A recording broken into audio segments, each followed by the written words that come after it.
যাকাত ওই ব্যক্তিদের উপরে দেওয়া ফরজ যাদের সম্পদ আছে এবং নির্দিষ্ট পরিমাণ সম্পদ আছে, বেশি সম্পদ আছে, স্বর্ণ অথবা রূপা।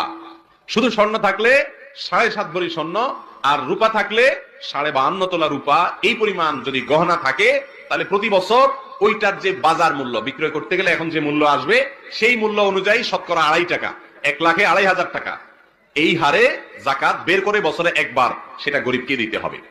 কথা কি বুঝাতে পারছি? আর যদি নগদ টাকা থাকে তাহলে ওই যে রূপা 52.5 তোলা রূপা কেনার জন্য যে টাকা দরকার হয়, সামান্য কিছু টাকা হলেই আজকাল হয়ে যায়, 50,000-ও কম সম্ভবত, এই টাকা হলেই 52.5 তোলা রূপা কেনা যায়। 52.5 তোলা রূপা কিনতে যে পরিমাণ টাকা লাগে, যখন যে বছর আপনার কাছে টাকা আছে বাজারে কি দাম আছে সেটা দেখে ওই পরিমাণ টাকা যদি আপনার ব্যাংকে থাকে অথবা কাউকে হাওলাত দিয়ে রাখছেন অথবা ক্যাশ আছে অথবা দোকানে মালের আকারে আছে, যেভাবেই হোক ওইটা সম্পদটা যদি আপনার কাছে থাকে, যাকাত দেওয়ার মতো সম্পদ, 1 বছরে একবার যাকাত দিতে হবে। বছরে কয়বার যাকাত দিতে হবে?